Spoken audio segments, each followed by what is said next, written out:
His glory and grace in my life. And just thank you to the extras that came today to support. That's really, really, really great. And just know that I'm also a work in progress. Most days I feel like I'm still on my L plates in my Christian walk. And I think if God had a title for me and today, it would be, "This one's been hard work."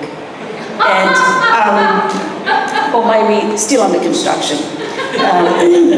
So far I'm the only Christian in my family, and I'm praying that will change. And in the beginning, life started for me just up the road in Kungamaya, so it's kind of come a full circle. I was born into a house there in Kulgu Way, youngest of 4 siblings, sister 12 years older, brother 10 years older, and another brother 20 months older. And at 4, Mum and Dad became silent partners in a roadhouse up north, Fortescue. And we had a road trip up there to help the other partners get started in the August school holidays of 76. And the partners that were going to run the business decided it was too hard after a week and dumped it in Mum and Dad's lap.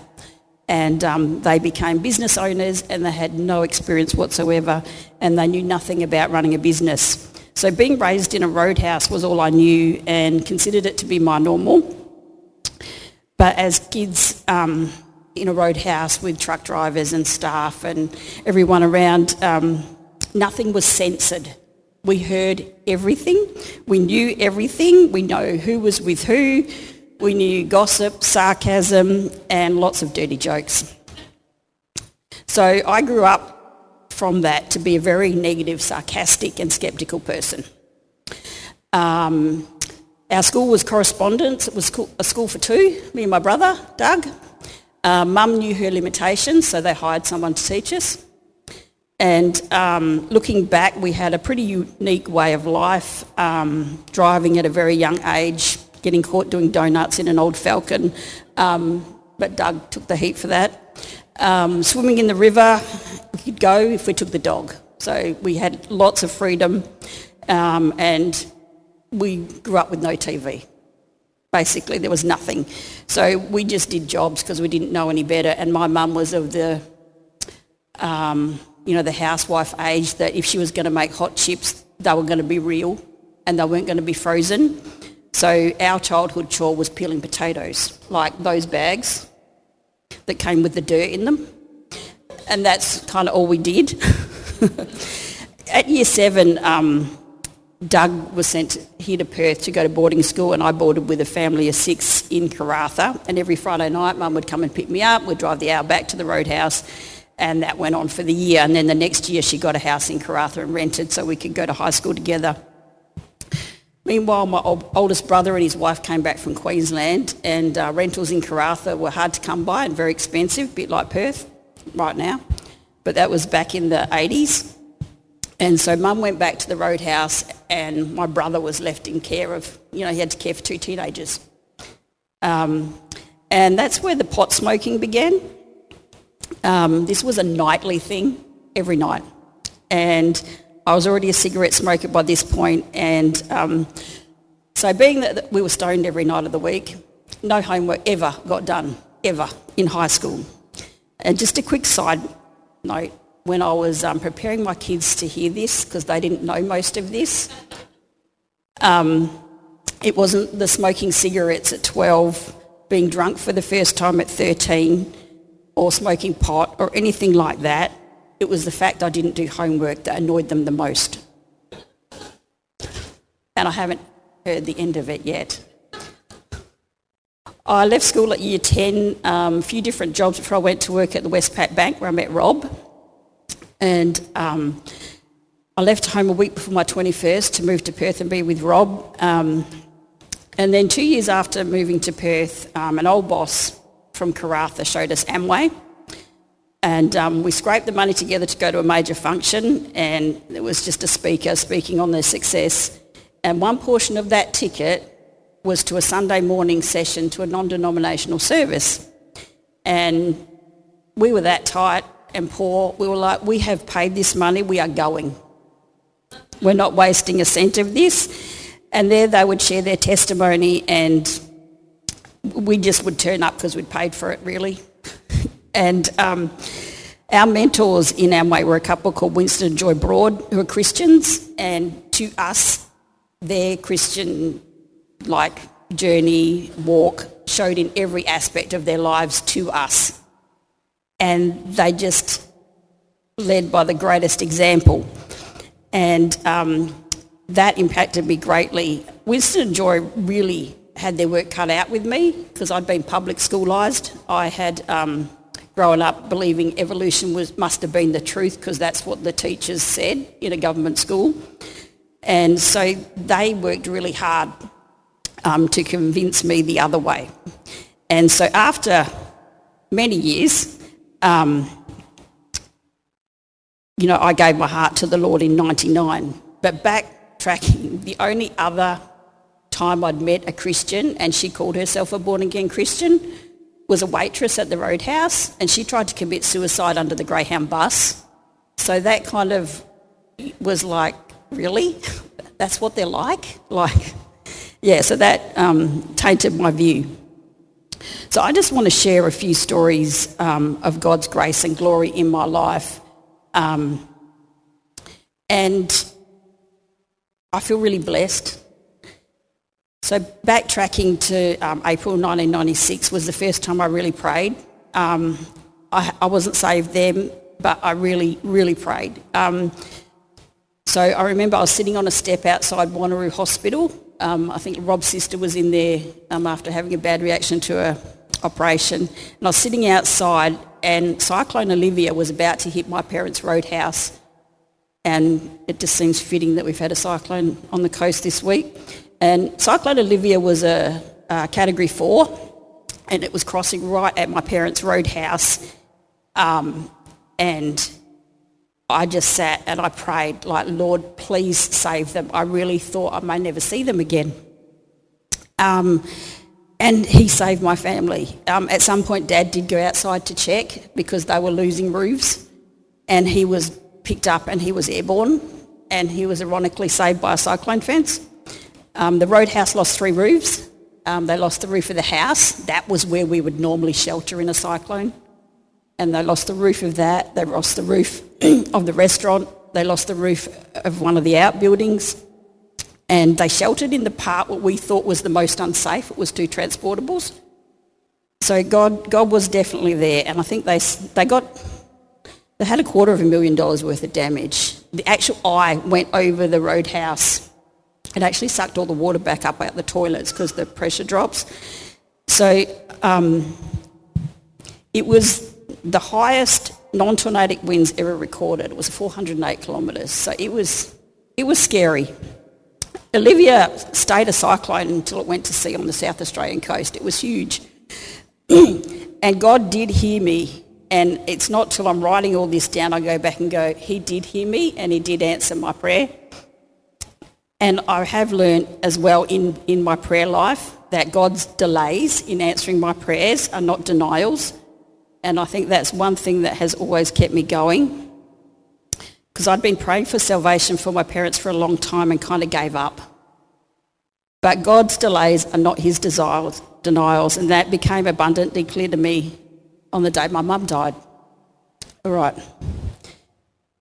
So my mum was taken by ambulance to hospital late on a Saturday night.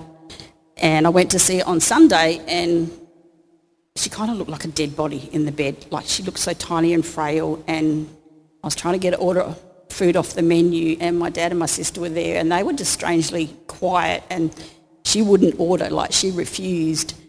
And I thought, oh, that's really weird. And then went home thinking she was just going to be in hospital for a few days, whatever. But then the Holy Spirit woke me up the next morning really early, and it was basically, your mum's starving herself, you need to go to the hospital and find out what's going on, because I was going to go to work. So rang my boss, took the kids to school, and as I left school, I was driving up Horton Road from Forestfield, and this overwhelming urge, you need to go to the hospital and pray with your mum. You must go right now, you must go right now and pray with your mum, right now. And I'm thinking, well, yeah, she's going to have visitors later. You know, I'll take the kids to see her. Of course it's got to happen now, not really realising what was happening. So I rang the only friend I knew who wouldn't be at school pickup, Ruth, and she talked me through it, gave me some words to say and talked to me till I got to the hospital with Mum, and I went in and I walked in and the first thing I saw was butter and toast crumbs on her face. And I thought, okay, that's not what we're here for, even though I did interrogate the nurses about what she'd eaten. So I sat down with her and I just said to her, Mum, what's going on? And she goes, I've had enough. I'm ready to die. I said, okay, all right. Do you know where you're going to go when you die? And she goes, I'm going to get cremated. And I was like, okay, not quite. Okay, if I know where you're going, I can let you go. And she went, okay. I said, can I pray with you? And she said, yes. So she gave her heart to the Lord right then and there. So, and half of me didn't believe it was real. When you sit there and you think, did that really happen? Is this happening? Like, she didn't cry. What's going on? Like, is it real? Anyway, I was elated, and then I saw her in pain and I said, okay, God, you can take her now. And then everything just sped up because at 10:30, that happened at 9:30, at 10:30 the doctor said, oh, good call on notifying the family, but she's not at death's door. But he was wrong. That was at 10:30 and she was gone by 2 o'clock in the afternoon. But I had these mixed emotions where I'm like, I'm so happy I got to pray with her. I'm so, so happy, but devastated at the same time. But, it was just such mixed emotions, even to see people at church the following week. And I had my brother with me because he was checking out our church for the funeral, that someone would come up and go, oh, I heard about your mum. That's great news, and then I'd have to take him aside and say, that's not what they meant. That's not what they meant. But, it was just such a mixed time because that then was something I could share with all my family. It just became a great testimony of God's glory and grace that I got to do that, and I know we all can see her again. So it's just become absolutely amazing. And then fast forward 9 months later, and COVID was here. You couldn't visit your loved ones. You couldn't do anything of that. And I get a phone call from my sister saying that Dad had had some tests and he was going to hospital that afternoon. And he was having surgery the next day on his lungs. And I hadn't seen Dad for about 3 weeks because of COVID. And so I thought, right, I just have to go there. They're like a 7-minute drive from my house. And I got in the car, rang my brother, I told him what was happening. He goes, you can't go there. You can't see him. What if you get him sick? You don't know this. And I'm like, no, I think I need to go. And I got there and Dad had got out the shower and he was getting dressed. And he was half dressed and I went and sat in his wardrobe with him. And I thought, right, this is it. I'm gonna speak to Dad. And then my sister came in and she kept coming in and out. And I'm thinking, will you just go away? Then finally she went and he was dressed and he was making a bolt for the door and I just grabbed him and stopped him. Like, Dad, stop. And I said, I prayed with Mum before she died. Can I pray with you? And he said, yes. And so he gave his heart to the Lord.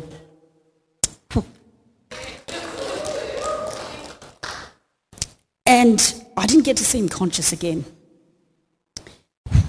because we weren't allowed to visit because of COVID. But I did get to speak to him on the phone and he thanked me. He wasn't big on thank yous, but he did thank me. And his kind of thing was like, well, I'm at the end of my perch. I've had enough, and he wanted to go. So again, elated, but sad. But to me, this just proves that God does hear what we have to say and that you just need to keep praying, because I feel very blessed to have had those 2 opportunities, and I'm glad I was bold enough to speak up and that I'll get to see them again. Yeah. So never stop praying for your family, and because you never know, because you might be the difference in their life. And I feel like in Rob and I's family, someone prayed for us at some point, and I think that might have been your auntie. that we would get saved, and we've prayed for our family as well, and others have got saved, and I just know that's all God, and that's it. My time's up. Look at that. I stuck to 15 minutes. So thank you, and here's Steve.